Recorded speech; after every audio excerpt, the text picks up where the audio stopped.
Hello అండి.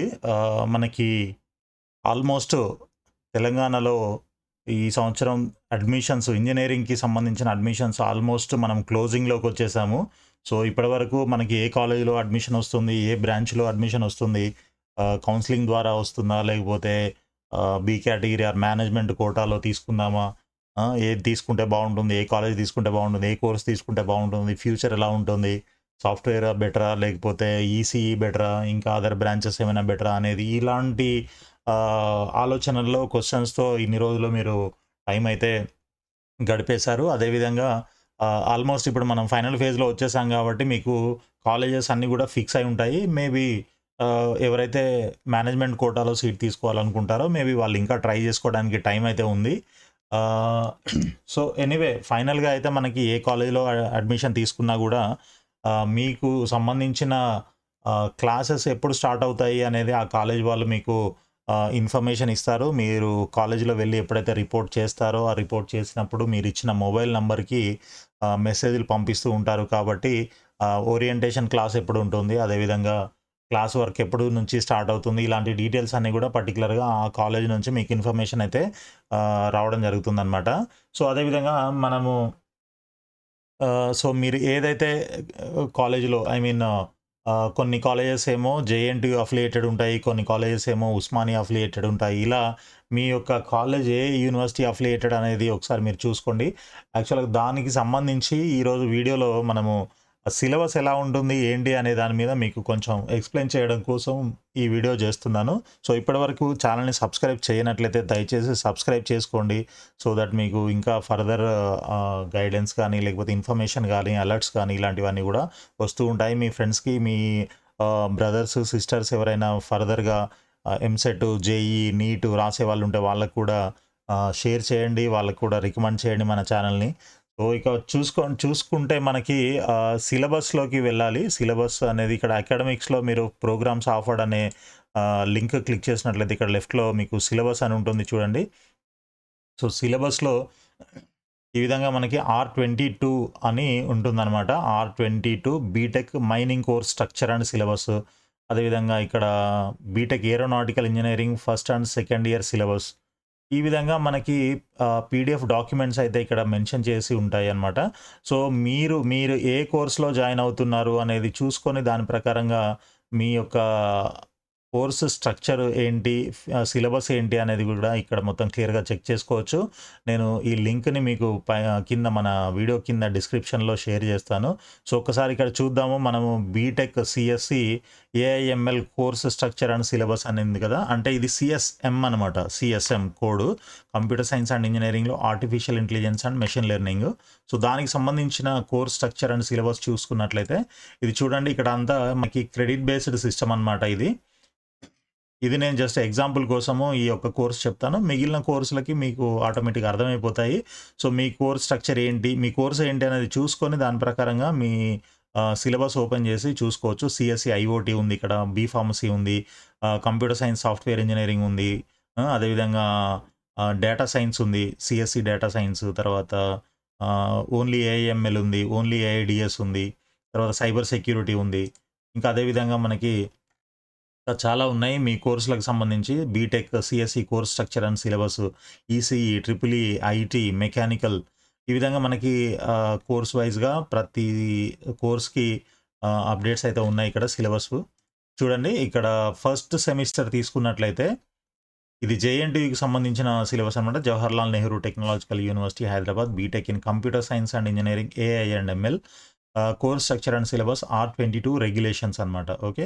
ఇది R18 గూడా ఉంటుంది. బట్ R22 ఏవైతే ఉన్నాయో అవి తీసుకోవాలి లేటెస్ట్.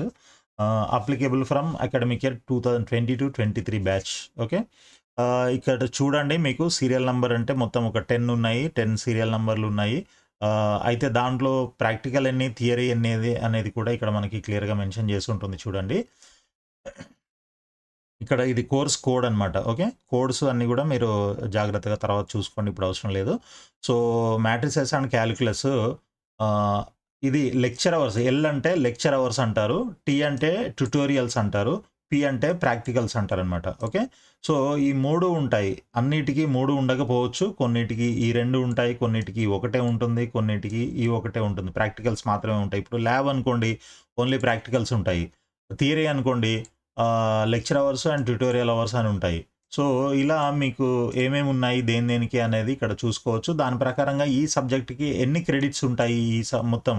ఓకే. మీరు బీటెక్ కంప్లీట్ చేయాలంటే ఆల్మోస్ట్ 160 క్రెడిట్స్ కంప్లీట్ చేయాల్సి ఉంటుందన్నమాట. అర్థమైందా? 160 క్రెడిట్స్‌లో ఇప్పుడు ఇది ఫస్ట్ సెమిస్టర్ కదా! ఫస్ట్ సెమిస్టర్‌కి మీకు 20 క్రెడిట్స్ ఉంటాయి. అదేవిధంగా సెకండ్ సెమిస్టర్‌కి ఇంకొక 20. ఈ విధంగా మొత్తం మనకి 8 సెమిస్టర్‌లు ఉంటే 8 సెమిస్టర్స్‌కి 160 క్రెడిట్స్ ఉంటాయన్నమాట. 160 క్రెడిట్స్ మీరు క్లియర్ చేయాల్సి ఉంటుంది. మొత్తం మీ 4 ఇయర్స్ డిగ్రీలో. సో, ఇక్కడ చూడండి మనం ఓన్లీ ప్రస్తుతానికి ఫస్ట్ సెమిస్టర్ వరకి చూద్దాము. ఆ తర్వాత సెకండ్ సెమిస్టర్ నుంచి మీకు ఆటోమేటిక్‌గా అర్థమైపోతుంది. సో, ఇక్కడ ఫస్ట్ సబ్జెక్ట్ మనకి మ్యాట్రిసెస్ అండ్ కాలిక్యులస్ అంటే మ్యాథమెటిక్స్‌లో ఇదొక చాప్టర్ లాంటిది మనకి. సో, ఇదంతా మీకు ఆల్రెడీ తెలిసే ఉంటుంది. ఇంటర్‌లో బాగా గట్టిగా చదివుంటారు గదా! సో, దాంట్లో లెక్చర్ అవర్స్ 3 ఉంటాయి. ట్యుటోరియల్ 1 అవర్ ఉంటుంది. మొత్తం కలిపి 4 క్రెడిట్స్ ఇస్తారనమాట. ఇవి క్రెడిట్స్. ఓకే. తర్వాత అప్లైడ్ ఫిజిక్స్. అప్లైడ్ ఫిజిక్స్‌లో 3 లెక్చర్ అవర్స్, 1 ట్యుటోరియల్ అవర్ మొత్తం 4 క్రెడిట్స్. తర్వాత programming for problem solving. Okay. దీంట్లో లెక్చర్ అవర్స్ 3 ఉంటాయి. 3 క్రెడిట్స్ ఉంటాయి మొత్తంగా. ఇంజినీరింగ్ వర్క్‌షాప్‌లో ఓన్లీ ట్యుటోరియల్ అవర్ 1 అవర్ ఉంటుంది పర్ వీక్. అదేవిధంగా ప్రాక్టికల్స్ 3 అవర్స్ అనమాట. మొత్తం 2.5 క్రెడిట్స్ ఉంటాయి దీనికి. అంటే ప్రాక్టికల్స్‌కి 2 అవర్స్‌కి 1 క్రెడిట్ ఇస్తారు. ఓకే. ప్రాక్టికల్స్ ఇది 1 అవర్ పర్ వీక్ అనమాట. అవర్స్ పర్ వీక్ ఇక్కడ చూపించే ఈ నంబర్స్ ఏవైతే ఉన్నాయో ఎల్, టీ, పీ వీటి కింద నంబర్స్ ఏవైతే ఉన్నాయో అవి అవర్స్ అనమాట. Number of hours per week అవి. ఓకే. Per week. అంటే మీకు ఇక్కడ టోటల్‌గా lecture hours 14 hours per week ఉంటాయి ఇవి. తర్వాత tutorial hours 3 hours per week ఉంటాయి. ప్రాక్టికల్స్ 12 అవర్స్ ఉంటాయన్నమాట. సో, ప్రాక్టికల్స్‌కి ఏంటి అనంటే 2 అవర్స్ కలిపి ఒక క్రెడిట్ ఇస్తారు. అర్థమైందా? 2 అవర్స్‌కి ఒక క్రెడిట్ ఉంటుంది. లెక్చర్ అవర్స్ అండ్ థియరీకి అయితేనేమో 1 అవర్‌కి 1 క్రెడిట్ ఉంటుందన్నమాట. సో, ఇది మీ యొక్క కోర్స్ స్ట్రక్చరు. ఇక ఇంజినీరింగ్ వర్క్‌షాపు, దాని తర్వాత ఇంగ్లీష్ ఫర్ స్కిల్ ఎన్హాన్స్‌మెంట్ ఒకటి. 2 అవర్స్ దానికి 2 క్రెడిట్స్ ఇస్తారు. Then elements of computer science and engineering. ఇది ప్రాక్టికల్ అనమాట. ఇది ల్యాబ్. ఓకే. ఇప్పటివరకు మనం పైన సబ్జెక్టులు ఏవైతే ఉన్నాయో 1, 2, 3, 4, 5 ఇవన్నీ కూడా వర్క్‌షాప్ ఒకటి ల్యాబు అనుకోండి. తర్వాత ఇవన్నీ పైనవన్నీ కూడా మిగిలినవి థియరీ సబ్జెక్టులు. ఇక్కడ ప్రాక్టికల్ ఇక్కడ ల్యాబ్‌కి వచ్చేసాం అనమాట. Elements of computer science and engineering. దీనికి 2 అవర్స్ పర్ వీక్ ప్రాక్టికల్స్ ఉంటే ఒక క్రెడిట్ ఇస్తారనమాట. ఓకే. అప్లైడ్ ఫిజిక్స్ ల్యాబొరేటరీ దీనికి 3 అవర్స్ పర్ వీక్ ల్యాబ్ ఉంటుంది. 1.5 క్రెడిట్స్. అదేవిధంగా programming for problem solving laboratory 2 hours per week 1 credit ఉంటుంది దానికి. తర్వాత English language and communication skills laboratory ఇది కూడా 2 అవర్స్ పర్ వీక్ ఉంటుంది. అండ్ 1 క్రెడిట్ ఇస్తారు దీనికి. తర్వాత environmental science 3 hours lecture hours ఉంటాయన్నమాట పర్ వీక్. సో, దీనికి క్రెడిట్స్ ఏం లేవు. ఇది ఏమంటారు ఎలెక్టివ్ సబ్జెక్ట్ అనుకోవచ్చు. వితౌట్ క్రెడిట్స్ అనమాట ఈ సబ్జెక్ట్. ఓకే. తర్వాత ఇండక్షన్ ప్రోగ్రాము ఇదేం లేదు. జస్ట్ ఊరికే. సో, ఈ విధంగా మొత్తానికి మనకి లెక్చర్ అవర్స్ 14 పర్ వీక్ ఉంటాయి. తర్వాత ట్యుటోరియల్ అవర్స్ 3 పర్ వీక్ ఉంటాయి. తర్వాత ప్రాక్టికల్స్ 12 అవర్స్ పర్ వీక్ ఉంటాయి. మొత్తంగా మనకి ఫస్ట్ సెమిస్టర్ మొత్తం 20 క్రెడిట్స్‌తోని ఎండ్ అయిపోతుందనమాట. సో, ఈ విధంగా మనకి ఫస్ట్ సెమిస్టర్‌కి సంబంధించిన సిలబస్ అయితే ఈ విధంగా ఉంది. ఇది కంప్యూటర్ సైన్స్ అండ్ ఇంజినీరింగ్‌లో ఏఐఎంఎల్ అనమాట. ఓకే. అదేవిధంగా ఇంకొకటి కూడా చూద్దాము. ఫర్ ఎగ్జాంపుల్ సిఎస్సి తీసుకున్నట్లయితే ఇక్కడ ఎక్కడో ఉండాలి కదా! సిఎస్సి నెట్వర్క్స్ ఇది. సిఎస్సి ఎందుకు తీసుకుంటున్నాము అనంటే అసలు దీనికి దానికి ఏంటి డిఫరెన్స్ అనేది కూడా తెలుస్తుంది. So, matrices and calculus engineering chemistry ఉంది దీంట్లో. ఓకే. ఇక్కడేముంది అప్లైడ్ ఫిజిక్స్ ఉంది. దీంట్లోనేమో ఇంజినీరింగ్ కెమిస్ట్రీ ఉంది. ప్రోగ్రామింగ్ ఫర్ ప్రాబ్లమ్ సాల్వింగ్ దీంట్లో ఉంది. And programming for problem solving దీంట్లో కూడా ఉంది. తర్వాత engineering workshop, basic electrical engineering దీంట్లో. చూడండి కంప్యూటర్ సైన్స్ అండ్ ఇంజినీరింగ్‌లో సబ్జెక్ట్స్ ఎలా ఉన్నాయి చూడండి. ఫస్ట్ సెమిస్టర్‌లో కొంచెం డిఫరెన్స్ ఉంది. బట్ రిమైనింగ్ అంతా దాదాపు same. Basic electrical engineering, computer aided engineering graphics ఉంది దీంట్లో.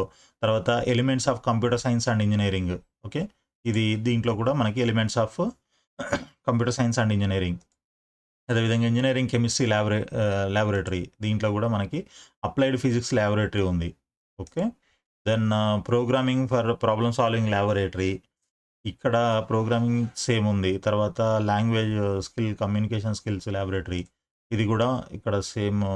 Sorry, basic electrical engineering laboratory ఉంది దీంట్లో. ఓకే.